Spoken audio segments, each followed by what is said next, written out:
Bapak, semua keluarga besar di keluarga yatim mandiri, saya ini karena penulis nih, jadi ikut desain grafisnya dari penerbit. Jadi saya sendiri dengan warna hitam sudah mengalami perubahan ke putih, yakni rambut saya sudah mulai memutih, jadi saya sudah keluar dari aliran hitam.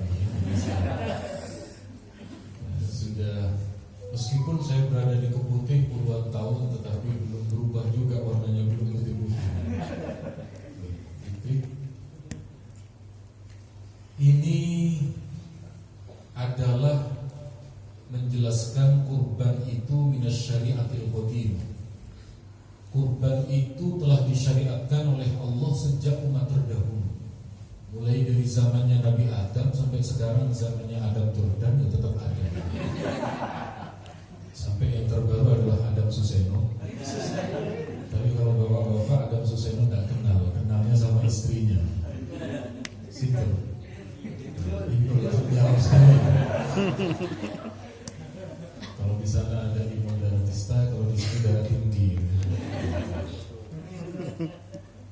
Kalau ada di dalam syariah qadimah, nabi-nabi terdahulu sudah menjalankan, termasuk puasa, kama kutiba 'alal ladzina min qablikum, agar menjawab sambatan orang. Ini kita kok diwajibkan begini, kenapa kita kok disyariatkan kurban? Dari dulu sudah. Nah, jadi puasa, kemudian juga ibadah-ibadah yang lain, tidak hanya kita hari ini, tetapi umat terdahulu juga sudah menjalankan. Ini ayatnya, diklik lagi. Ini tentang pengertian kurban. Sudah jelas kurban itu binatang ternak, karena tadi di dalam ayatnya adalah binatang ternak. Maka kalau ada orang pengusaha ikan lele, saya mau berkurban ikan lele satu kolam, tidak bisa, tidak disebut kurban, hanya sedekah. Jadi kurban itu harus binatang ternak, harus binatang ternak. Maka yang kemudian waktunya mulai dari pelaksanaan sholat setelah Idul Adha sampai kemudian hari Tasyrik.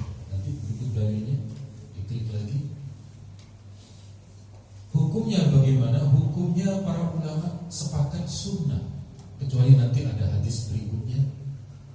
Ada dalam hadis riwayat Al-Hakim ini Nabi menyatakan salasun hiya alayya tataw hiya alayya fara'id wa lakum tataw. Ada 3 hal bagi pribadi Rasulullah itu wajib, bagi umatnya sunnah. Yang pertama adalah kurban. Nabi setiap tahun berkurban. Pernah dalam kondisi terendah Nabi, tetap Nabi menyembelih satu kambing. Pernah sangat longgar, ada puluhan unta yang oleh Nabi dikurbankan. Jadi bagi pribadi Rasulullah hukumnya wajib. Demikian halnya witir. Nabi tiap malam witir. Kita witirnya cuma Ramadan. Nabi tiap hari duha. Kita duhanya cuma tanggal 25 ke atas.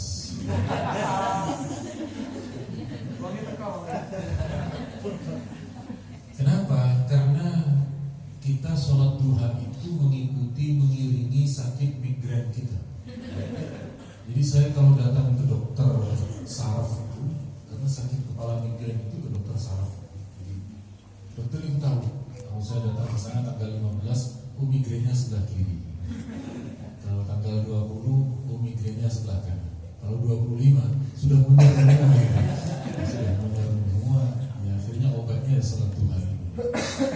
Diklik lagi. Ini menurut Imam Abu Hanifah. Menurut Imam Abu Hanifah, berdasarkan hadis ini, man wajada sa'atan wa lam yudhi fala yaqrubanna musalla. Barang siapa yang memiliki kemampuan, hartanya berlimpah, punya jabatan, baik jabatannya itu adalah semisal komisaris di perusahaan mana, kemudian juga konsultan di mana, yang kemudian besar-besar, maka seperti juga pejabat publik dan lain sebagainya, maka kemudian menurut Imam Abu Hanifah wajib berkurban, karena Nabi melarang jangan bergabung dengan kami. Di dalam usul fikih itu, di dalam usul fikih itu ada satu ketentuan. Kalau ada satu hadis secara narasi Nabi tidak mewajibkan, tetapi Nabi memberi ancaman, ini kan semacam ancaman tidak boleh ikut bergabung, maka menunjukkan makna wajib. Termasuk saya, alhamdulillah, tetapi saya di MUI sejak dulu memang konsultan, tapi tidak sama dengan konsultan tanah, tidak sama dengan konsultan hukum, tidak sama dengan dokter yang bidang konsultan. Kalau saya konsultan murni sing tanah, nopo, jadi komponen ketika ada kesulitan. Kalau kiai-kiai itu tidak bisa, baru saya di kompon ya. Jadi ini murni konsultan. Dikit lagi, ini yang kemudian menjadi aturan yang hari ini sudah mulai sedikit bergeser. Kesunahan kurban itu adalah tiap-tiap keluarga ahli bait di sini di dalam hadis Nabi, ala kulli ahli baitin fi kulli 'am udhiyah. Bagi masing-masing rumah, masing-masing keluarga ada anjuran untuk berkurban. Hari ini mulai ada namanya kurban itu kurban sekolahan. Maka secara fikih tidak bisa disebut, karena maksimal berkurban itu 7 orang lah. Ini satu sekolah. Satu sekolah itu isinya ada ribuan. Saya pernah ada di sebuah sekolah itu, ada ribuan, iurannya 10 ribuan, bisa beli sapi. Dan itu bukan belum kurban syar'i, tapi tetap bernilai sedekah. Namanya sedekah tetap sesuatu yang utama, yang kebetulan disembelih di hari kurban. Jadi pada intinya, sekali lagi, kesunahan ini di hari kurban adalah bagi keluarga.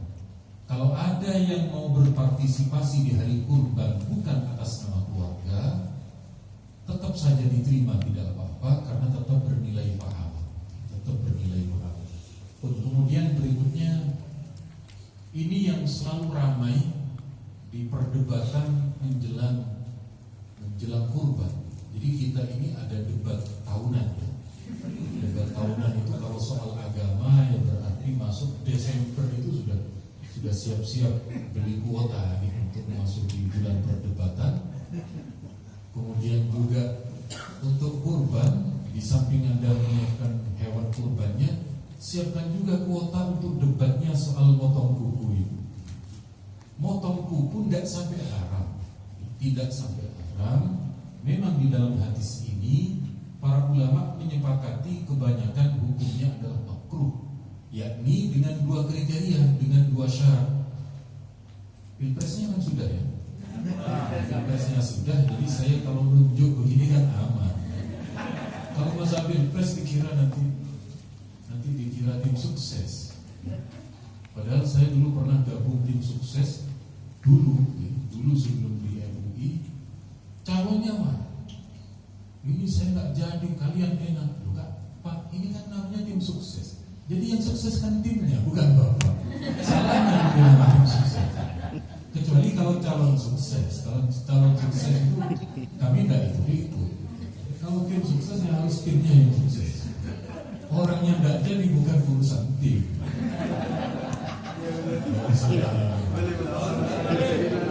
Ini khusus rahasia internal kita. Jadi ini syaratnya itu sudah masuk bulan Dzulhijjah, sudah punya hewan. Kalau sudah masuk Dzulhijjah tapi belum membeli hewan, maka belum, masih boleh motong. Jadi bagaimana kalau sudah pesan? Kalau sudah pesan DP, selama masih belum diantar,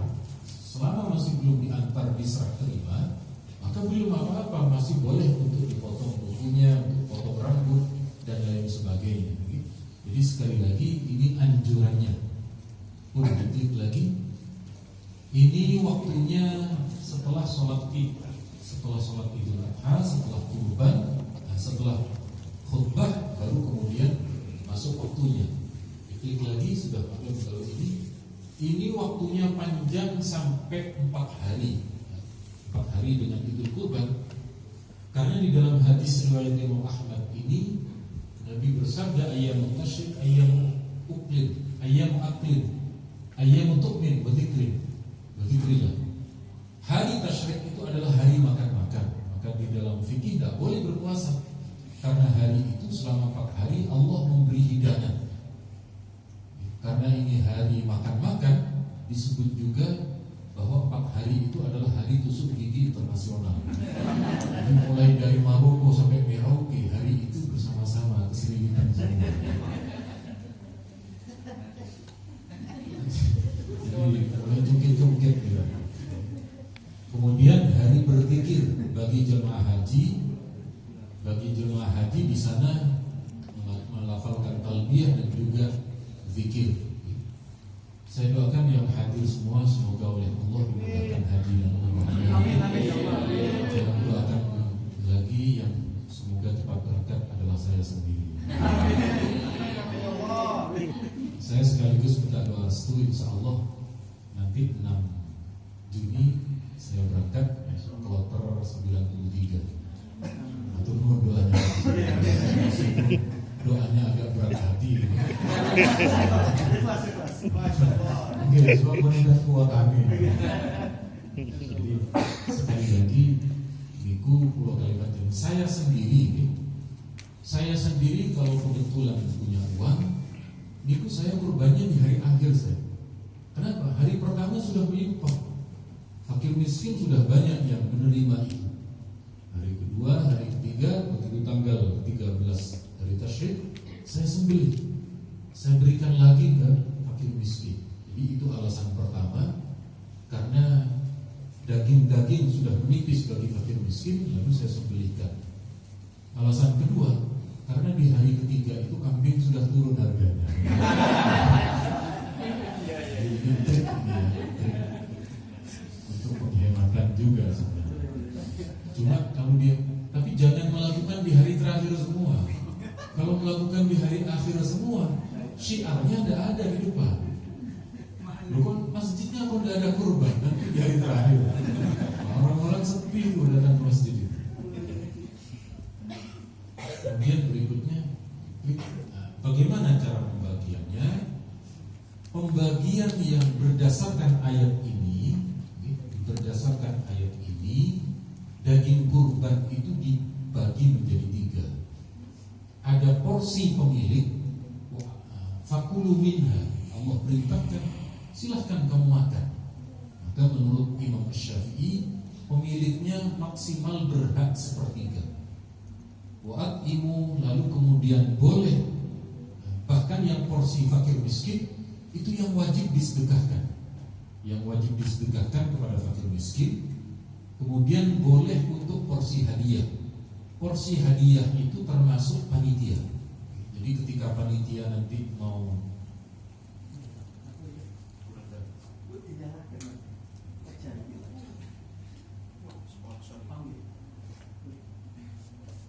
sakit pecah.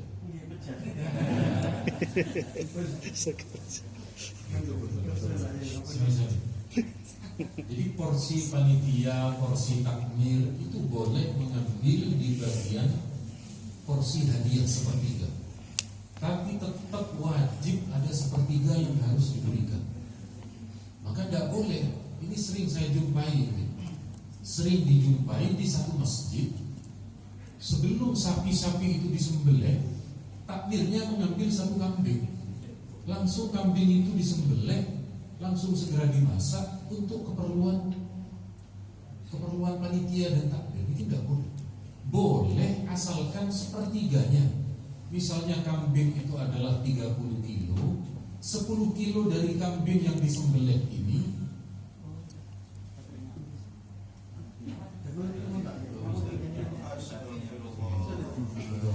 berarti sama sepuluh pecah. Sangat sepuluh.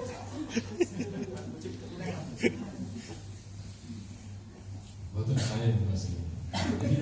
Sekali lagi, tidak boleh dalam satu kambing hanya 1 porsi terus dimakan oleh panitia, tidak boleh.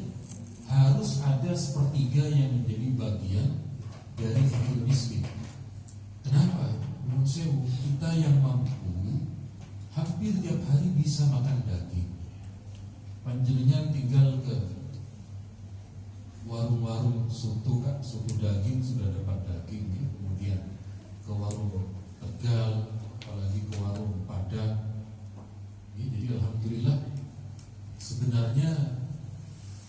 sebelum dipopulerkan oleh Steve Jobs, yakni tentang iPhone dengan layar sentuh. Yang lebih dahulu itu orang Padang ketika pesan makanan itu juga layar sentuh ke kaca itu. Ini rendang, itu kan touchscreen. Cuma touchscreennya adalah touchscreen di makanan. Inilah baru Steve Jobs dan orang-orang itu. Masya Allah, ini orang Indonesia lebih dulu daripada orang-orang sana. Ini kayak mana ini tadi?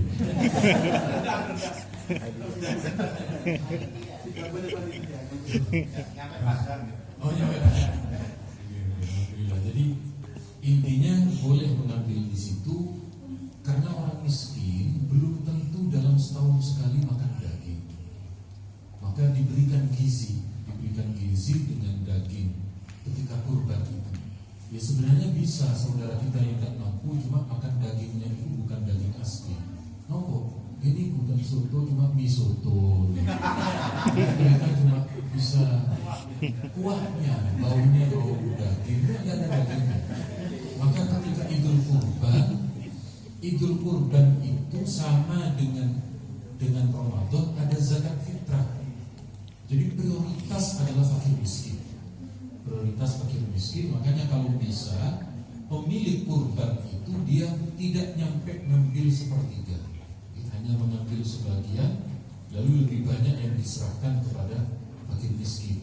Kalau dulu Rasulullah, beliau itu paling senang ketika berkurban mengambil paha bagian depan, di paha kanan bagian depan, kempol kata orang Jawa, yang setelah Nabi menyembelih, Nabi mengambil bagian itu, yang lainnya oleh Nabi disedekahkan.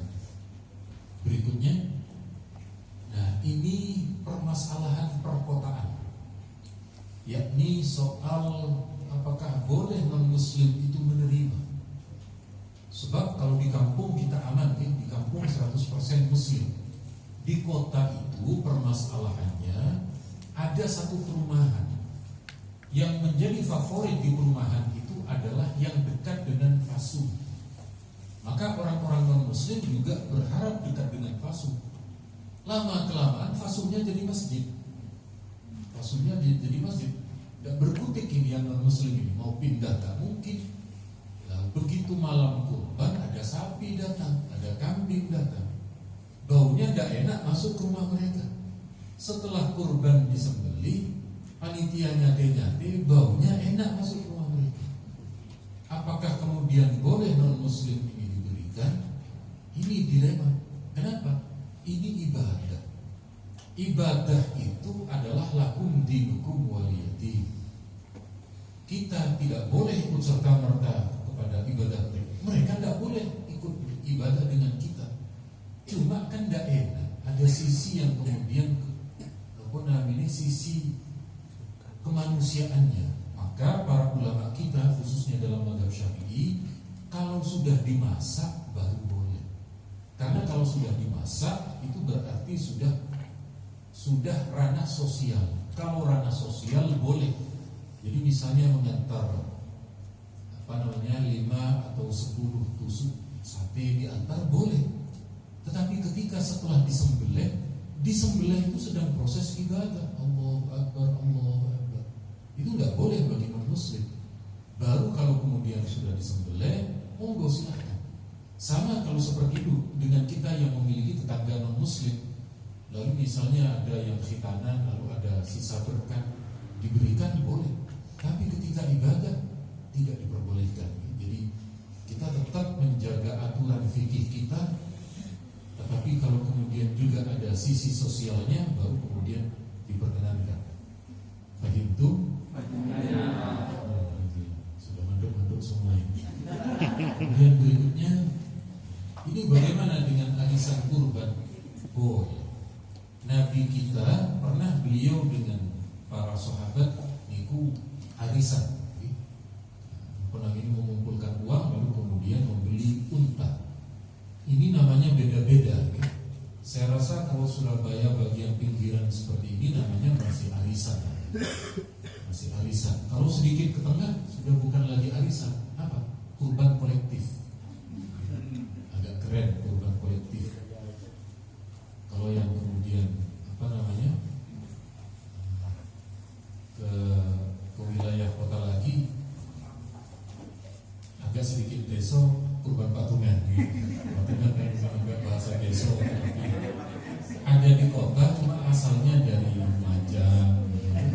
Dari mana? Yang dari Mojokerto kan melihat patung kan di sana gitu. Sudah dari sini menjadi patung. Ada lagi yang sedikit syar'i, kurban berjemaah. Nah, ada jemaahnya di situ. Intinya boleh. Diklik lagi. Apakah betul tentang satu kambing untuk satu keluarga? Betul. Di sini hadisnya sudah populer itu, sempat dulu terjadi ramai, karena memang terjadi perbedaan antara mazhab Syafi'i dengan mazhab yang lain perihal satu kambing untuk satu keluarga. Menurut mazhab Syafi'i, satu kambing untuk satu keluarga itu boleh, tetapi al-musyarakah fi thawab, pahalanya bisa diperuntukkan untuk satu keluarga. Tapi untuk fungsi nanti di akhirat, satu kambing tetap untuk satu orang. Bukan berarti satu kambing digantian naik dengan keluarga. Nanti kambingnya yang protes. Kata kambing, kau oleh gantian. Kenapa? Remak ditumpai gantian keluarga. Nanti akhir kambingnya akhirnya minta gantian juga. Maksudnya minta digotong juga. Jadi sekali lagi betul ada khilafiyah di dalam mazhab, dan kalau ada orang kami ini atas nama keluarga diterima mau. Jadi kita panjenengan semua ketika berada di lembaga amil zakat itu harus open untuk semua. Siapapun yang saya ingin tujuannya begini diterima mau. Sebab mereka berangkat dari mazhab sendiri-sendiri, sementara di sini kita menampung semua mazhab itu, menampung semua pendapat. Diklik lagi berikutnya. Ini ada orang, saya belum akikoh, saya khawatir tidak boleh untuk berkurban. Jangan sampaikan. Boleh Pak, ada di dalam pendapat ulama yaitu Imam Hambali, tetap Anda berkurban sekaligus dengan niat akikoh, diterima. Ini di dalam bahasa syar'inya disebut dengan istilah dua ibadah dalam satu niat. Bahasa Inggrisnya two in one. Two in one itu dua untuk satu. Boleh diterima. Mana dalilnya? Mana dalil Imam Ahmad dalam hal ini? Dalilnya Imam Ahmad itu ketika Rasulullah melakukan niat haji. Jadi Nabi pernah melakukan haji, niatnya itu Nabi labbaik Allahumma bihajjin wa umrah. Ya Allah, aku lakukan haji ini dengan haji dan umrah. Itu dalam riwayat sahabat Anas. Jadi dalam versinya sahabat Anas, Nabi melakukan haji yang disebut haji qiran, haji yang dua niat dalam satu ibadah. Tapi kalau dalam riwayat Aisyah, Nabi melakukan haji ifrad, melakukan haji sendiri, umrohnya juga sendiri. Jadi pada intinya diterima mawon, untuk kemudian bisa melakukan akikoh dan kurban. Jadi jangan dihalang, Bapak, kalau begitu Bapak akikoh aja dulu, tidak usah kurban. Itu menghalangi. Jadi diterima mawon, diterima saja. Diklik lagi. Bagaimana kalau ada orang mau kurban atas nama mayit? Boleh, kita ikuti riwayat ini. Jadi Sayyidina Ali pernah beliau menyembelih kambing yang satu untuk Rasulullah, padahal Nabi sudah wafat. Beliau melakukan itu. Jangan seperti satu masjid itu setelah menerima sapi diturunkan dari truk. Ini dari siapa? Ini dari bapak ini kurbannya atas nama almarhum. Cuma ini tempatnya orang hidup ini di masjid ini. Ditolak. Andaikan saya tahu supirnya itu, saya akan searahkan ke pondok saya saja. Makanya majelisnya jangan begitu. Oke, monggo betul. Ada riwayatnya itu. Ada riwayat yang kemudian disampaikan oleh Imam Tirmidzi atas nama almarhum diterima. Diklik. Di sini letak khilafiyatnya. Kata Imam Tirmidzi, beliau dari hadis ini terjadi penafsiran berbeda-beda dari para ulama. Ada yang langsung membolehkan, ada lagi yang mengatakan itu kalau mayitnya berwasiat. Sebab di hadis tadi memang Nabi memerintahkan kepada saya, maka dianggap wasiat dari mayit. Tapi bagi kita diterima mawon, diterima mawon untuk lebih menerima manfaat lebih luas bagi fakir miskin yang belum menerima daging. Sekali lagi, kulo kalimat jenengan, karena orang yang akan melakukan kurban mudho'i, bahasa Arabnya mudho'i, niku latar belakangnya bermacam-macam. Kulo kalimat jenengan menghormati keinginan dari masing-masing mudho'i tadi. Diklik lagi, ini miliknya YM, itu Mandiri. Kemudian ini yang agak berat di perkotaan. Apa? Di perkotaan itu sudah lazim jual beli kulit. Hampir semuanya sudah menjalankan. Padahal hadis sahihnya riwayat Imam Muslim, Sayyidina Ali beliau pernah berkata, Nabi pernah menunjuk saya, bahasa sekarang menjadi panitia penyembelihannya. Lalu saat kami menyembelih, Nabi memerintahkan agar semua disedekahkan, dagingnya disedekahkan, kepalanya, kulitnya, semua disedekahkan. Lalu untuk biaya jagal, biaya penyembelihan, Sayyidina Ali sendiri yang